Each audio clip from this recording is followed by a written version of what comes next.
One of the most iconic things about the genre of fantasy are magic swords. Legendary blades imbued with lore and power that add a feeling of depth and majesty to the worlds in which they live. In the Cosmere, there exists an assortment of these magical weapons, invested weapons, if you will. Weapons so powerful that they've slain armies, shaped kingdoms, and some even pose an existential threat to the existence of the Cosmere itself. Consider this video part 1 of 2, about invested weapons and mechanized magic in the Cosmere. This video will be sourcing information from the following books, as well as various words of Brandon: the Stormlight Archive, Warbreaker, the Bands of Mourning, the Lost Metal, and just a little bit from Elantris. There won't be any major story spoilers in this video, but if there is a spoiler I can't avoid, I'll give you a timestamp for where to skip to.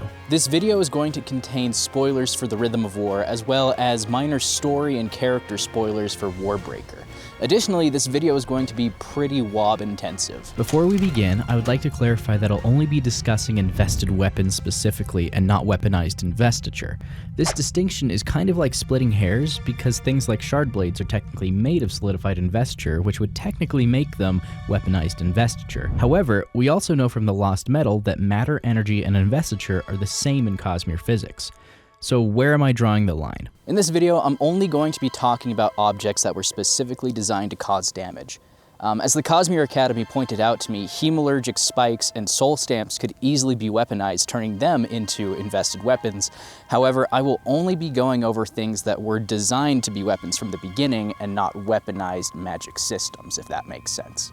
So with this silly little bit of semantics out of the way, let's get moving. In the Cosmere, all invested swords we've seen so far have been based and modeled off of only 10 original blades, the Honnorblades of Roshar. These mythical weapons were given to the 10 Heralds by Honor himself, likely around the time the Oath Pact was forged, and are made of Honor's pure god metal. These blades grant the wielder access to 2 of the 10 surges by connecting the wielder to Honor's essence.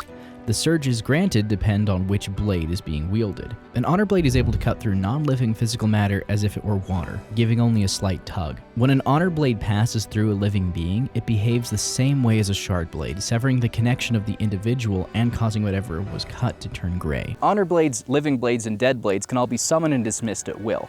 However, the mechanics by which they do this vary a little bit between the 3. Dead Shard blades puff into mist when dismissed, but the Deadeye spren that the blade is made of appears in Shadesmar. Dead blades can be bonded by just about anyone, but in order to be bondable, a dead Shard blade must have a gemstone placed in the pommel of the blade. When the Shard blade is summoned again, it takes 10 heartbeats to summon the blade back to the physical realm from the cognitive.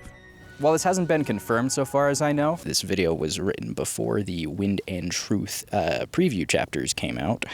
Vindication.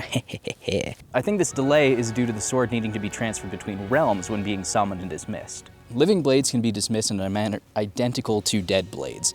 However, with a living blade, the Radiant doesn't have to wait 10 heartbeats for their blade to return to them. Living blades are also able to change their shape, unlike their dead blade counterparts. In the case of dead blades here, they were locked into the form of a sword to, imitate honor blades at the time of the Recreants. Honor blades can also be summoned and dismissed at will once bonded. There are a couple of words of Brandon that imply the 10 heartbeat restriction that applies to dead Shard blades doesn't apply to these honor blades, unless one perceives that a delay should exist. Yes. Based on what we know currently about the 10 heartbeats, why does Zeth require 10 heartbeats to bring forth his honor?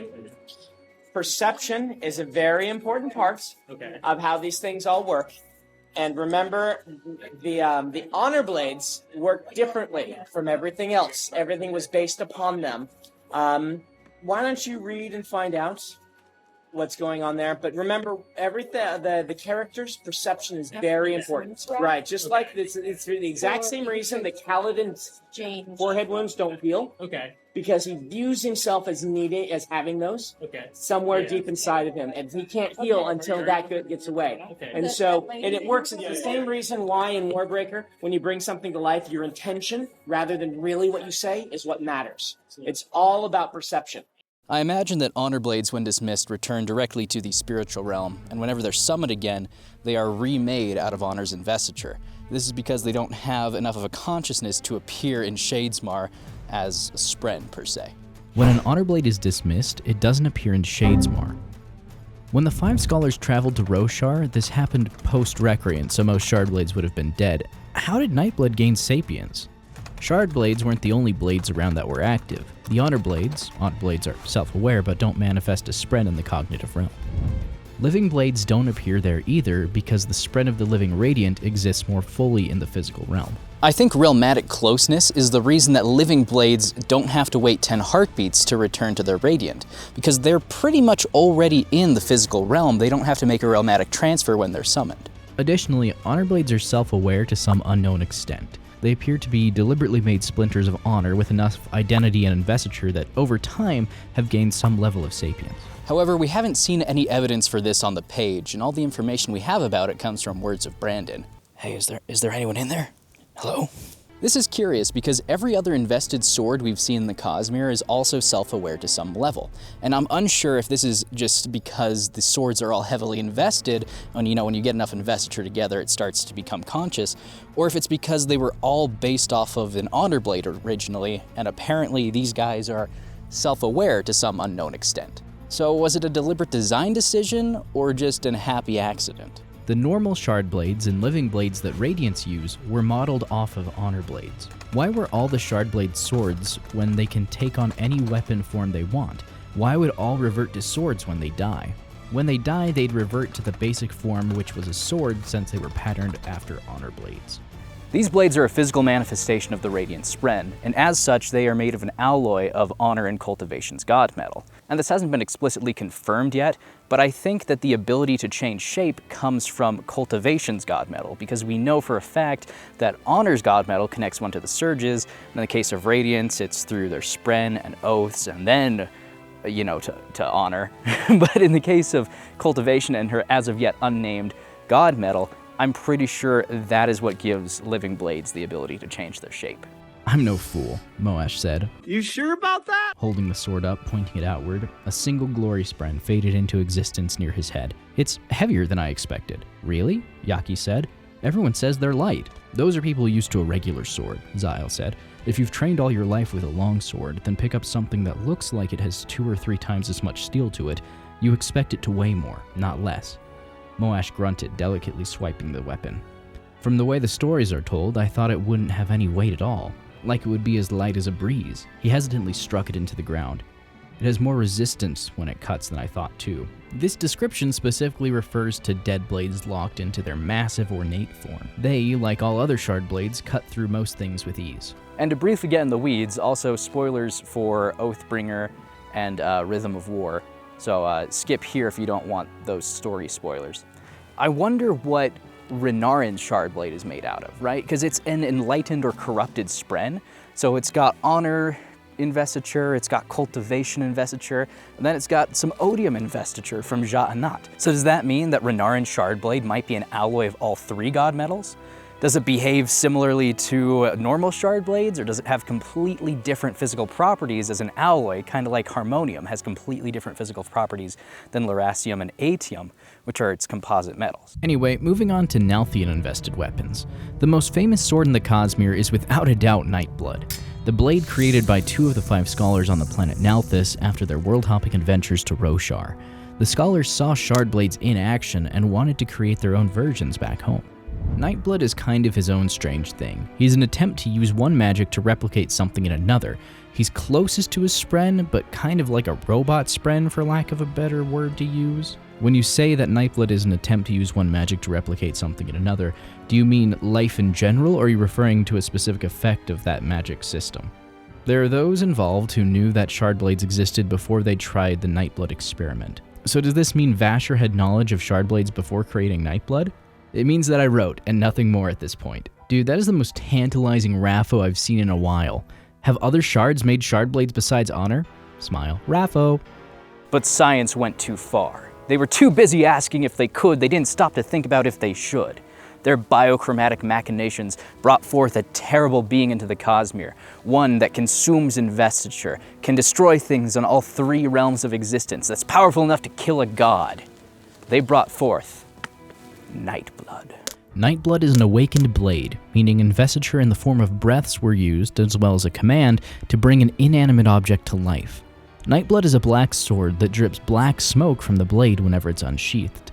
Its weight appears to fluctuate. When the sword is in its silvery aluminum sheath, it is remarkably heavy. But as soon as the sheath is unclasped and part of the blade is exposed, it becomes noticeably lighter. The steel blade that would become Nightblood was brought to life with 1,000 breaths. That was the great crux of the problem, the issue that had dominated most of Vasher's life. 1,000 breaths. That is what it took to awaken an object of steel and give it sentience. Even Shashara hadn't fully understood the process, though she had first devised it. It took a person who had reached the 9th heightening to awaken stone or steel. Even then, this process shouldn't have worked. It should have created an awakened object with no more of a mind than the tassels on its cloak. This seems low to me for how powerful Nightblood is, especially when a Sunheart contains around 200 BEUs, that's breath equivalent units. The command used, destroy evil. That seems like a pretty noble command, but how does something that's never been alive before know what evil is exactly? Does it make a spiritual connection to the ideal of evil to understand it intrinsically on a spiritual level? No. What the breaths that awaken Nightblood decided when they were interpreting their command is that it's just gonna let who's ever wielding it determine what evil is. So a lot of the time, the people who end up wielding Nightblood consider themselves evil deep down inside, and I think you know what they do next when they think they're evil and they have the command destroy evil. Before that, we have the first real interaction between Vivenna and Vasher. He gives her what he likes to think of as the Nightblood test. One nice thing about having a sword that cannot tempt the hearts of those who are pure is that when someone like Vivenna touches it, she gets sick. I didn't want Nightblood to come across as a one-ring knockoff. He doesn't turn people's hearts or corrupt them. However, in order to be able to do his job and fulfill his command, he needs the ability to determine who is good and who is evil. This, of course, isn't an easy thing to determine. In fact, I don't think it's a black or white issue for most people.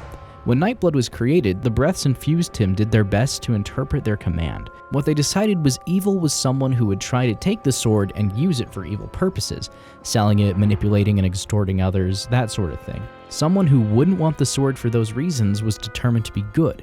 If they touch the weapon, they feel sick. If others touch the weapon, their desire to kill and destroy is enhanced greatly. Nightblood himself, unfortunately, doesn't quite understand what good and evil are. However, he knows that his master can determine who is good and evil, using the sword's power to make people sick or through other means. So he pretty much just lets whoever is holding him decide what is evil.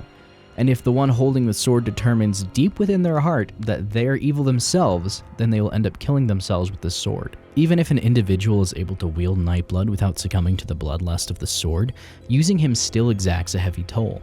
Nightblood constantly siphons off investiture from the individual wielding them, eventually eating away at their own essence and spark of life. To use the sword for any prolonged amount of time, the wielder needs to have access to a large amount of investiture. The kind and flavor doesn't really matter. Nightblood will consume stormlight, breaths, and tapped ferochemical abilities all the same. I used the word flavors back there deliberately because there's a pretty fun wob that states that Nightblood can actually taste the difference between different types of investiture, different flavors, if you will. Nightblood's destructive potential is vast. Unlike a normal invested blade, Nightblood requires a source of investiture when unsheathed. It will consume any and all types of investiture, even converting the physical matter of its victims and objects into a source of power. When someone gets struck by Nightblood, even if it's just a little scratch or a nick, they poof into dark smoke. They are consumed on all 3 levels of existence. Their matter poofed into investiture, their cognitive aspect consumed, and also their spiritual aspect. You're just gone, basically. And this consumption of everything has led to Nightblood becoming one of the most highly invested things in the entire Cosmere. The black smoke that leaks off of it when it's unsheathed is the waste and detritus of the investiture it consumed, much like what nightmares are made of on Komashi. Also, according to Sanderson, Nightblood is a Shardblade. Like, he's not mistaken for one, he is one. I guess this means that any invested blade with the same physical properties of being able to slice through anything is technically a Shardblade? It's hard to overstate how terribly powerful this sword is. The only thing stronger or more invested than it in the Cosmere are shards. That's more powerful than unmade. This thing consumes and seemingly retains all investiture. It can destroy things on all 3 realms of existence. It can chip an honor blade. It can collapse a perpendicularity, and it can tell really bad jokes. Nightblood seems to be, thankfully, an anomaly. There aren't many examples of Awakened blades in the Cosmere, but the one other example we have seems to be a lot more stable and less destructive than Nightblood. Vivenna's blade, sometimes referred to as Asterisk in the community, is an as-of-yet unnamed Awakened blade. There's no spren here for my blade because it's flawed. I can't summon or dismiss it like you can yours. She's a handy weapon, but a pale copy of what you carry. Draw her carefully, Azure said to Borea, the first mate, as Shallan approached. Don't pull her out all the way. She doesn't know you. Borea wore a uniform like the captain's, all stiff and no nonsense. She undid the small latch on the Shardblade, eased it from its sheath a half-inch, then drew in a sharp breath. It tingles. She's investigating you, Azure said. It really is as you say, Borea said. A Shardblade that requires no spren, no enslavement. This is something else. How'd you do it? Vivenna's blade also doesn't require a constant source of investiture to be used. The blade is somewhat self-aware, as we observe it investigating those around it in Oathbringer. For being a more normal example of an Awakened blade, we know even less about its creation than we do Nightblood. Rust, we don't even know if it is an Awakened blade for certain. We just have a lot of context clues that heavily imply that it is in fact an Awakened blade, even if it hasn't been explicitly confirmed on the page yet. Before moving on to some invested weapons that aren't swords, I'd like to give a brief mention about some Cellish speculation I have. The magic systems of Cell seem particularly well suited for the creation of invested blades. Just imagine an axe or a sword engraved with arcane runes from Cell, like Aeons, for example, that give them a specific effect. With Aeon Door, you may even be able to make something like a Minecraft weapon enchantment. Anyone want a Fire Aspect 2 sword in Kai? How these enchanted weapons would work with Cell's location-based restrictions would be interesting, and I hope we see something like this in the upcoming Elantris sequels. Finally, let's go through some examples that don't quite fit the mold of a traditional invested weapon or mechanized magic. In the new Ascendancy broadsheet, there's a story in which Nazraloth uses a gun that appears to launch a shade or energy burst that decays whatever it hits. In this story, a leecher is able to drain the gun and cause it to stop working. The fact that this weapon was able to be disarmed by siphoning away some investiture indicates that the gun is at least powered in some way by investiture, making it an invested weapon. The fact that this weapon was able to be disarmed by siphoning off some investiture implies to me that there is some investor either powering it or being shot from it, you know? As a Scadrian myself, I don't really trust the new Ascendancy broadsheet. Like, I've met a lot of people who work with broadsheets, and while there are some people there that are real truth seekers and want to understand and report on what's going on, there's also a lot of people there who just want to sell papers. And the new Ascendancy broadsheet has most of the latter, right? So I don't know how much I really trust this story. On the other hand, I have met Nazraloth in Silverlight a couple times. He seems nice. I haven't talked to him too much, so he very well could have a shade gun, but I can neither confirm nor deny. I wouldn't be surprised if he does, but I really don't trust the new Ascendancy broadsheet. The next section contains major spoilers for the Rhythm of War, and so if you don't want that spoiled for you, skip to this timestamp right here. Anti-investiture itself isn't a weapon in the same way antimatter isn't a weapon.